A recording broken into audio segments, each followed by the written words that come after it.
The Pig War, How Porcine Tragedy Taught England and America to Share, by Emma Bland Smith and illustrated by Allison J.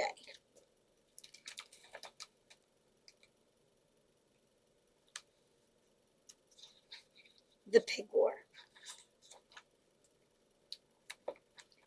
This is a true tale about two mighty nations, an ill-fated pig and a most unusual war.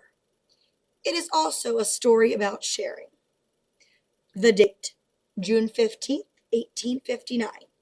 The setting, a small but lovely island called San Juan off the green coast of today's Pacific Northwest. Was the island American? Was it British? That depended on who you asked. The characters, a few dozen men who had gotten along okay for the most part for some years. What were they doing there? Well, the Brits were raising sheep for a powerful British corporation called the Hudson Bay Company. The Americans, most of them were former miners looking for a bit of land to settle down on. The mood about to change for the worse. On this spring day, an American settler named Lyman Cutler looked out his window and spied a large pig rooting in his potato patch. The pig was British, or at least its owner was.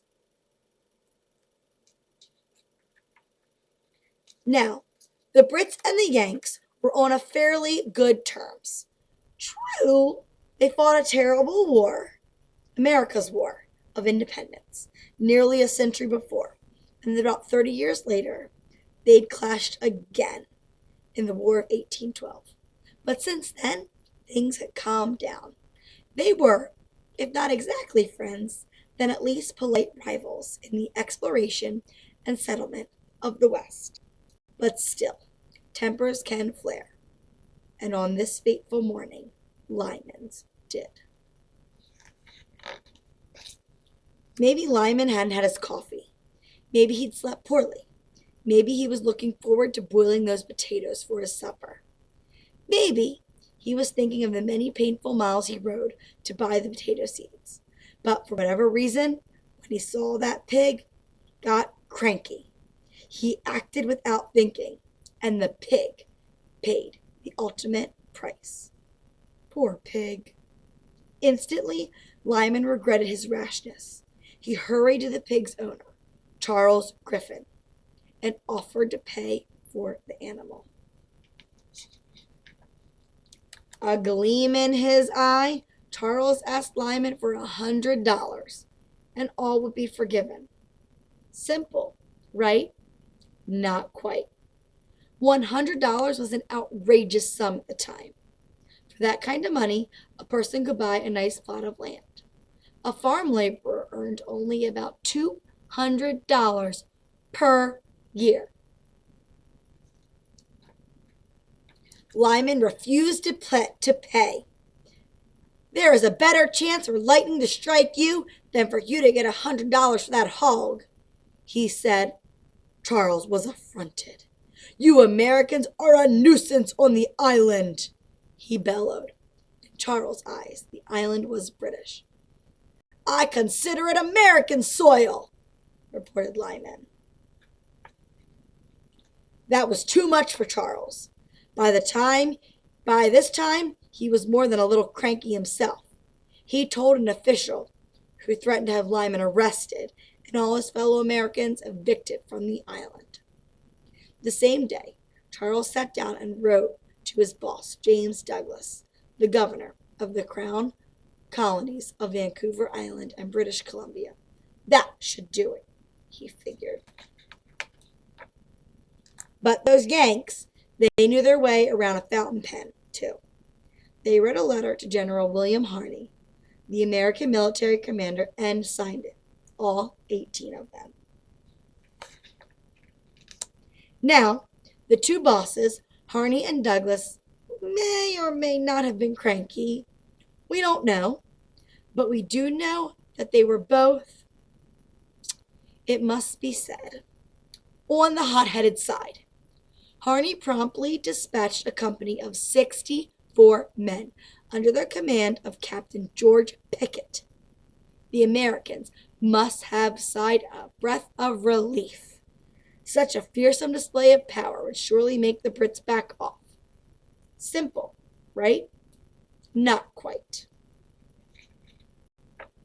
Because just 2 days later, a British ship, highly armed, commanded by Captain Geoffrey Hornby, and loaded with several hundred men, steamed into the bay. Oh dear. What started as a pig incident and turned into a pig argument was fast escalating into a pig situation. Pickett was nervous. Well, who wouldn't be? He was also, like his boss, a bit of a hothead. He asked for reinforcements, and hundreds more American troops joined Pickett's forces on the island. Hornby, though less of a hothead than his boss, the governor, likely felt a tad nervous himself at this point. 2 more British ships steamed in. Soon the bay, and the golden hills overlooking it, teemed with British and American ships and soldiers, all on alert. From shore, building a fort for their cannons, the Americans recalled the last 2 wars they fought with the British.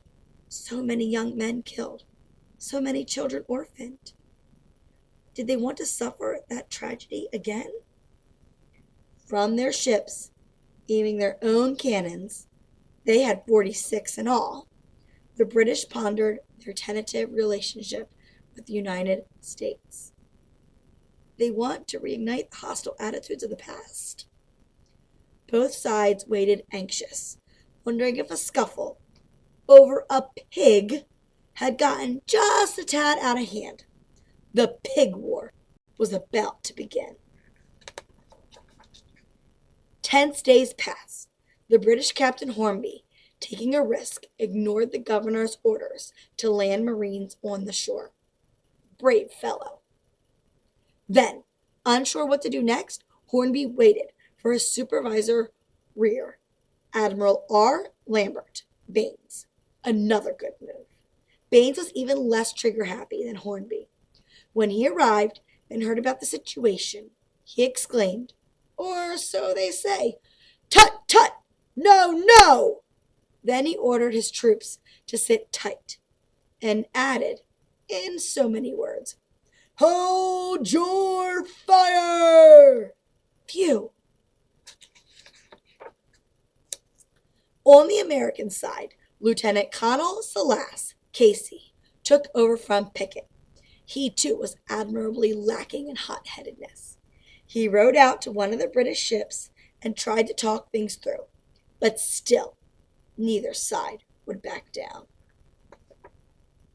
By this time, the government bigwigs had heard what was happening.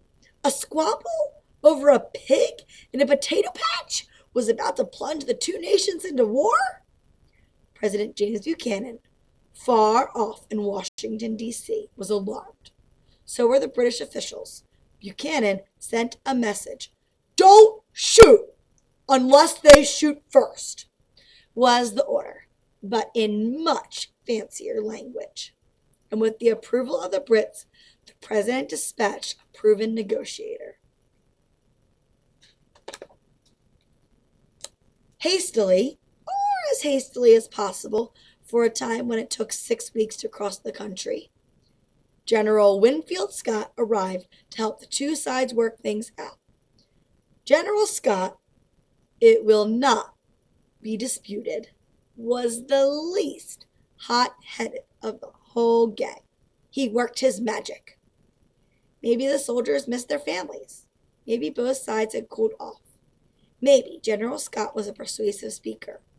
Maybe all of the above. For whatever reason, the men put down their weapons and the islanders agreed to share. Joint occupation, the officials called it. Following the agreement, most of the soldiers left. All but one of the warships sailed back out of the harbor. No more than 100 men on each side were allowed to remain. None of the artillery guns were ever fired, except one. On a landmark day in November 1859, as General Scott prepared to leave after negotiating for peace, the Americans gave him a one-gun salute. Well deserved. And now it was time to share. Simple, right? Actually, this time, quite right. The residents established two bases: American camp and English camp.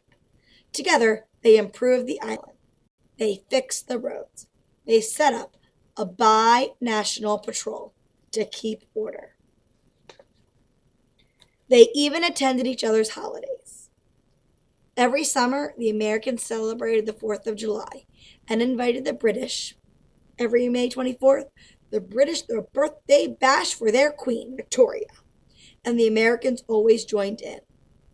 The ruckus games included horse racing, blindfolded wheelbarrow races, and balancing on a greased pole off the end of a ship. They knew how to have fun. Did Lyman participate in these good times? Probably. He was known as a fun-loving guy. Did he feel just a teensy bit embarrassed about the fuss he'd cause? Let's hope so, for goodness sake. Today, San Juan is a part of the United States. English camp and American camp are still there, flags waving as a reminder of the past. The island, it is true, is small, but what happened there was very, very big. Two countries worked hard to share, to look past their differences, and to get along.